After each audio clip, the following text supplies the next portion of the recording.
3.4 The Brook. I come from haunts of coot and hern. I make a sudden sally. I sparkle out among the fern to bicker down a valley. By thirsty hills I hurry down or slip between the ridges. By 20 thops a little town and 100 bridges. Till last by Philip's farm I flow to join the brimming river.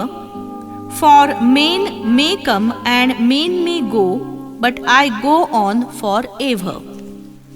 I chatter over stony ways in little sharps and trebles. I bubble into aiding bays. I babble on the pebbles. With many a curve my banks I freight, by many a field and fallow, and many a fairy foreland set with window, weed and mallow. I chatter as I flow to join the brimming river. For men may come and men may go, but I go on forever. I wind about and in and out, with here a blossom sailing, and here and there a lusty trout, and here and there a grayling, and here and there a foamy flake upon me as I travel, with many a silvery water break above the golden gravel, and draw them all along and flow to join the brimming river. For men may come and men may go, but I go on forever. I slip, I slide, I gloom, I glance among my scheming swallows. I make the netted sunbeam dance against my sandy shallows. I murmur under moon and stars in brambly wildernesses. I linger by my shingly bars. I loiter round my creases, and out again I curve and flow to join the brimming river. For men may come and men may go, but I go on forever. This poem is written by Alfred Lord Tennyson. The brook narrates its story to us. It says that it comes from places where birds such as coots and herons are often found. Then it makes a sudden quick journey to shine brightly among ferns or to run noisily down a valley.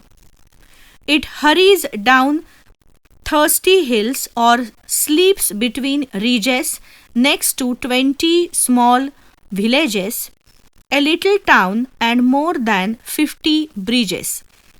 At last it flows by Philip's farm to join the already full river. The brook says that men may come and men may go, but it flows on forever. It makes a chattering musical noise as it travels over stony paths. It travels in bubbles, in fast moving circles of water near bays, or it noisily travels over pebbles.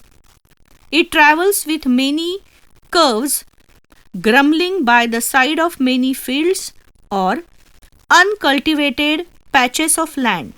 It passes by many fairy forelands that have willow, weed or mallow. It chatters as it flows to join the already full river.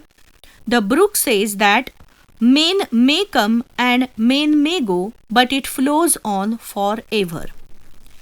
It winds in and out, while a few blossoms sail on it. Here and there you will find a lusty trout or a grayling in the waters of the brook. Here and there you will find a foamy flake upon the brook as it travels, or many a silvery water break above the golden gravel.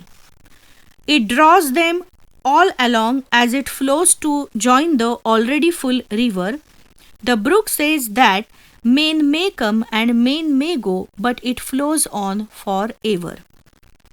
The brook sleeps and slides and moves in dark places or looks about here and there as swallows skim on its surface. It makes patterns that look like nets as the sunbeams dance against the shallow sands below it. It whispers softly under the moon and stars and the wildernesses thick with brambles. It moves slowly by the bars full of shingles or round its creases. Then again it curves and flows to join the already full river. The brook says that the main may come, the main may go, but it flows on forever. Exercise. Find the meaning of the following words or phrases. Ridges, high edges along a mountain. Brimming, full of something. Aiding, moving fast in circles. Babble, to make a noise as if talking too much. Fallow, land that is not planted with crops. Trout, a brown fish that lives in rivers or lakes. Netted, like a net.